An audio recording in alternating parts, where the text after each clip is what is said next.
नहीं कर पाएंगे, ना वेतनमान करेंगे ना समायोजन करेंगे। सर वेतनमान के समतुल्य नहीं करेंगे। मानदेय दे सकते हैं जितना सरकार को बजट अलाउ करेंगे उतना कर दिया है। नहीं, अगर वेतनमान नहीं दे सकते हैं तो वेतनमान के समतुल्य जो टेट पास किए हुए हैं लोग आए थे अभी, और ये इनका कोई पहले से पूर्व घोषित कार्यक्रम नहीं था। आवास घेराव का कोई कार्यक्रम घोषित नहीं था इनका, और अचानक से यहाँ पर घेराव इन्होंने किया। तो हमने 5 व्यक्ति को बुलाकर अभी बात किया है कि ये तरीका गलत है।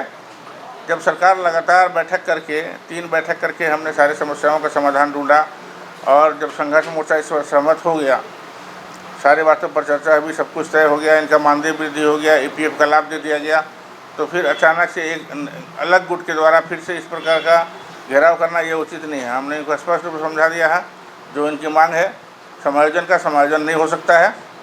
सीधे तौर पर जो शिक्षक नियुक्ति परीक्षा हो रही है वो परीक्षा में शामिल होइए और पास करके आइए, शिक्षक बनिए। दूसरा बात, वेतनमान किसी भी परिस्थिति में दे नहीं है, क्योंकि इनकी रेगुलर बहाली भी नहीं है, और पारा शिक्षक का नियंत्री पंचायत और ब्लॉक है, ये सरकारी कर्मी के रूप में घोषित नहीं है। आरक्षण रोस्टर का पावर इनकी नियुक्ति में नहीं हुआ है, इसलिए वेतनमान इनको किसी भी परिस्थिति में दे नहीं है। ये कहा गया था कि हम इनके सुविधा के लिए इनको भविष्य निधि का लाभ देंगे और मानदेय में कुछ वृद्धि करेंगे। पहले भी 50% मानदेय एकमुश्त बढ़ाया गया था इसी सरकार में। फिर इस बार अभी लगातार पिछले महीने 3 बैठक हमने किया है, और 3 बैठक करने के बाद सब सारे विषयों पर अलग अलग चर्चा हुई और सब कुछ तय हुआ, और तय होने के बाद संघर्ष मोर्चा ने उस पर सहमति जताई, और उसके बाद आगे कार्रवाई हो रही है। अब इस में टेट सफल सहायक अध्यापक ये चाहते हैं कि इसका सीधा समायोजन हो जाए, जो संभव नहीं है, सरकारी नियमों के विपरीत है। तो कोई भी काम हम नियमों के विरुद्ध जाकर नहीं कर सकते हैं। ये हमने उनको स्पष्ट समझा दिया है कि इस प्रकार का आंदोलन करना आपका उचित नहीं है, और आपने आज के इस कार्यक्रम को अनियमित तरीके से किया है, जो सरासर गलत है। न ही आपने कोई अल्टीमेटम दिया, न ही आपका कोई प्रतिनिधिमंडल अलग से आके इस पर बात किया, तो अचानक से घर का आवास का घेराव करना ये उचित नहीं है। जहाँ तक वेतनमान हमने पहले 3 बैठक में हमने क्लियर कर दिया था कि वेतनमान दे नहीं है आपको, कुछ कानूनी पेचीदगी है जिसके कारण हम आपको वेतनमान दे ही नहीं सकते हैं। लास्ट में इन्होंने कहा कि वेतनमान के समतुल्य मानदेय दिया जाए, तो हमने कहा सरकार की आर्थिक स्थिति को देखते हुए जो हमारा फंड अलाउ कर रहा है, जो बजट अलाउ कर रहा है, उसके अनुरूप और राज्य की वित्तीय स्थिति को ध्यान में रखते हुए हम लोगों ने इनके मानदेय में अभी 1000 रुपये की बढ़ोतरी की, और ईपीएफ में 1950 रुपया जो शेयर बनता है राज्य का, उसको देने की सहमति हमने दी है। अब रिटायरमेंट के बाद कम से कम सारे जो सहायक अध्यापक हैं उनको एकमुश्त मोटी राशि मिलेगी। इसके पहले वो खाली हाथ आते हैं और खाली हाथ चले जाते हैं। तो एक बहुत ही अच्छा निर्णय हमने किया कि इनको ईपीएफ का लाभ दिया, और अब रिटायरमेंट के बाद इनको कोई न कोई एक मोटी राशि मिलेगी, जिससे आगे का फ्यूचर अपना निर्धारित कर सकते हैं।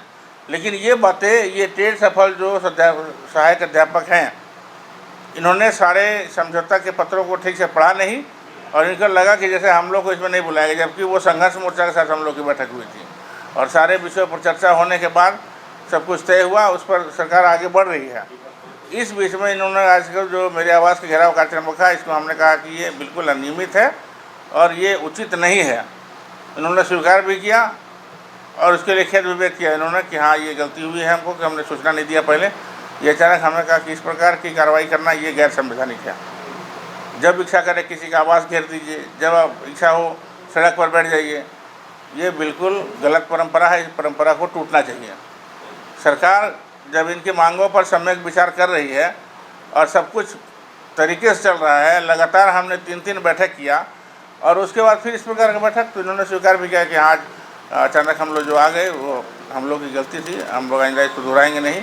हमने कहा कि 1 सप्ताह के बाद हम बैठेंगे तो आपकी समस्या पर विचार करेंगे, उसमें आपके 5 प्रतिनिधियों को हम बुला के उस पर चर्चा करेंगे कि क्या कुछ किया जा सकता है।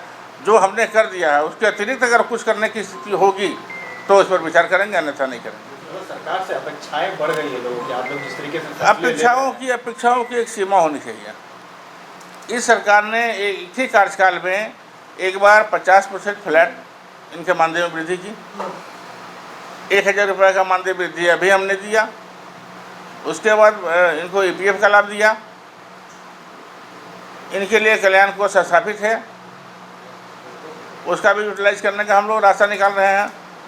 तो सरकार सभी विषयों पर सम्यक विचार करने के बाद जब इनके भविष्य को अच्छी दिशा देने के लिए काम कर रही है, तो इस बीच में अनावश्यक रूप से बीच में छेड़ने जैसी स्थिति नहीं होनी चाहिए। इस बात का ध्यान शिक्षकों को भी रखना चाहिए कि अनावश्यक सरकार को बीच बीच में ये पिंच ना करें।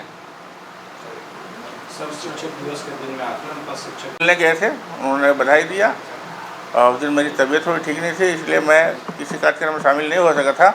तो शिक्षक, पारा शिक्षक जो भी है, वहाँ के शिक्षा क्षेत्र से जुड़े हुए लोग सब लोग मेरे आवास पर भी आए थे और उन्होंने मुझे बधाई दी शिक्षक दिवस के अवसर पर। क्योंकि मैं किसी कार्यक्रम में नहीं गया था, सब लोग मेरे ही आवास पर आए थे और वहीं उनके साथ बैठे, चर्चा हुआ, लोगों ने बधाइयाँ दी। हाँ, भूख हड़ताल का कार्यक्रम था। नहीं, मैंने कहा ना कि मुझे इस कार्यक्रम की कोई सूचना नहीं थी और मुझे पता नहीं था किन मुद्दों को लेकर ये भूख हड़ताल या घेराव का कार्यक्रम रखे हैं। और मुझे अचानक से पता लगा कि लोग सड़क पर बैठे हुए हैं, तो हमने 5 व्यक्ति को बुलाकर उनसे बातचीत किया है और कहा कि इस प्रकार गलत तरीके से कोई आंदोलन कृपया न करें। क्या इसमें कई संगठन है, कई शिक्षक संगठन आपके पास तरह तरह की बातें लेकर आते हैं, ये एक ही बातें नहीं? अब एक ही संवर्ग के कर्मियों के लिए अलग अलग 10 ग्रुप अगर बात करेगा तो सरकार केवल बैठकों का दौर थोड़ी करेगी, ये उचित भी नहीं है। जिन बैठकों में जो निर्णय लिए गए हैं उनका इम्प्लीमेंटेशन ज़रूरी है। हम ये मानते हैं कि जिन बातों पर सहमति बनी है उस पर कार्रवाई हो और उस कार्रवाई के लिए सरकार आगे बढ़ रही है। अब इस बीच में एक नई बात अगर ये जोड़ेंगे तो फिर जो पुराना समझौता उसका क्या होगा? हर बार जितनी बार मिलेंगे उतनी बार नई बात करेंगे तो ये पॉसिबल नहीं है कि सरकार इनकी हर एक बात को माने। इसके लिए सरकार बाध्य नहीं है। कभी वेतनमान बोलेंगे, कभी वेतनमान के समतुल्य मानदेय बोलेंगे, कभी बढ़ोतरी को स्वीकार कर लेंगे, फिर उसके बाद फिर कहेंगे कि नहीं ये तो हमारा विषय छूट गया। तो ये उचित नहीं है। हमने इनको समझाया है और इन्होंने स्वीकार किया कि हाँ, इसमें कहीं ना कहीं चूक हम लोगों से हुई है।